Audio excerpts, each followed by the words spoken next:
Problem ये होती है कि वो डिवाइस उसी कर्नल के पास है जिस कर्नल ने जबरदस्ती केज को यहाँ पर भेजा होता है। रीटा और केज किसी तरह से उसके ऑफिस में पहुंच जाते हैं। कर्नल केज को देखकर पूरी तरह से हैरान होता है। ये दोनों के दोनों उसे सारी बातें बताते हैं कि किस तरह से केज के अंदर दिन को दोबारा से शुरू करने की शक्ति है। कर्नल इनकी बातों पर यकीन नहीं करता। ये किसी तरह से कर्नल से डिवाइस को हासिल कर लेते हैं। जैसे ही ये बाहर निकलते हैं तो कर्नल के कहने पर सभी सोल्जर्स इन्हें घेर लेते हैं, पर किसी तरह से रीटा और केज दोनों यहाँ से गाड़ी से भागने में कामयाब हो जाते हैं। गाड़ी में रीटा केज की बॉडी में उस डिवाइस को लगा देती है जिससे उसे विजनस आते हैं और पता चल जाता है कि ओमेगा कहाँ पर है। तभी इनकी गाड़ी का एक्सीडेंट हो जाता है जिसमें केज घायल हो जाता है और जब उसकी आंखें खुलती हैं तो वह हॉस्पिटल में होता है। उसकी बॉडी में ब्लड चढ़ा दिया गया होता है जिसका मतलब है कि उसकी शक्तियां खत्म हो चुकी हैं। रीटा वहां पर पहुंच जाती है और वो केज को मारने वाली होती है। केज उसे कहता है कि मेरी शक्तियां खत्म हो गईं, अब मैं दिन को दोबारा शुरू नहीं कर सकता। ये दोनों के दोनों यहां से निकलकर केज के उन्हीं साथियों के पास जाते हैं जिनके साथ केज हमेशा जंग में जाया करता था। केज उन्हें यकीन दिलाने की कोशिश करता है, सारा सच बताता है, लेकिन वो भी केज की बातों पर विश्वास नहीं करते। और तभी वहां पर सार्जेंट रीटा आती है जो इन सब सोल्जर्स की रोल मॉडल है। उसे देखकर ये सब के सब केज का और रीटा का साथ देने के लिए मान जाते हैं। ये सब के सब उस जगह के पास पहुंच जाते हैं जहां पर ओमेगा है, लेकिन इनके सामने मिमिक की एक बहुत बड़ी सेना होती है। ये उन पर फायरिंग करते हुए लगातार आगे बढ़ते हैं जिसमें सभी सोल्जर्स मारे जाते हैं। बचते हैं तो सिर्फ 2 केज और दूसरी रीटा। ये दोनों के दोनों अंदर जाते हैं जहां पर एक अल्फा होता है जो ओमेगा की रक्षा के लिए यहां पर होता है। ओमेगा पानी के अंदर होता है।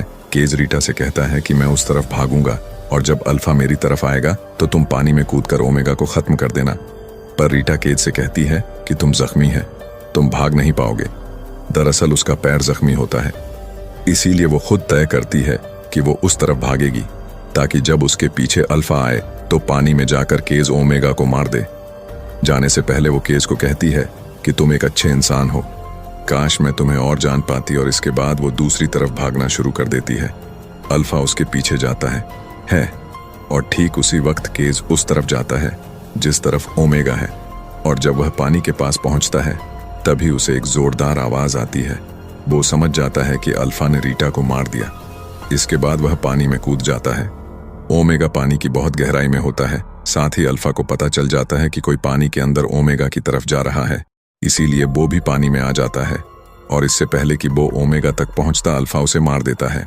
पर मरने से पहले केज सभी बम्स के छल्ले निकालकर बम की बेल्ट को नीचे छोड़ देता है जो सीधा ओमेगा के ऊपर जाकर गिरती है, जिससे एक जोरदार ब्लास्ट होता है। इस ब्लास्ट में अल्फा भी मारा जाता है। केज की बॉडी ओमेगा के ब्लड में तैर रही होती है और एक बार फिर से केज की आंखें खुलती हैं जो 2 दिन पीछे आ चुका होता है जब वह कर्नल से मिलने जा रहा था। यहां पर न्यूज में दिखाया जाता है कि पेरिस में एक ब्लास्ट हुआ जिसके बाद सभी मिमिक्स अपने आप ही मर रहे हैं। दरअसल ये ब्लास्ट और किसी ने नहीं बल्कि केज और रीटा ने मिलकर किया होता है, जिस वजह से अब एलियंस हार चुके हैं। मिमिक्स अपने आप ही मर रहे हैं और अब केज उस जगह जाता है जहां पर कर्नल ने उसे जबरदस्ती भेज दिया था। इस बार वो एक ऑफिसर बनकर वहां पर जाता है क्योंकि अब जंग खत्म हो चुकी है और कोई भी उसे जबरदस्ती धोखे से वहां पर नहीं भेजता। देखता है कि उसके वो सभी साथी सोल्जर्स वहां पर पूरी तरह से ठीक हैं। इसके बाद वह उस जगह जाता है जहां पर वह हर बार रीटा से मिला करता था। रीटा उसे देखकर उसी तरह रूडली बात करती है जैसे वह हमेशा पहली मुलाकात में किया करती थी, क्योंकि उसे कुछ भी याद नहीं है। लेकिन केज के होठों पर मुस्कुराहट आ जाती है क्योंकि रीटा बिल्कुल ठीक है जिससे वह प्यार करता है। इसी के साथ यह फिल्म या कहानी यहीं पर खत्म हो जाती है।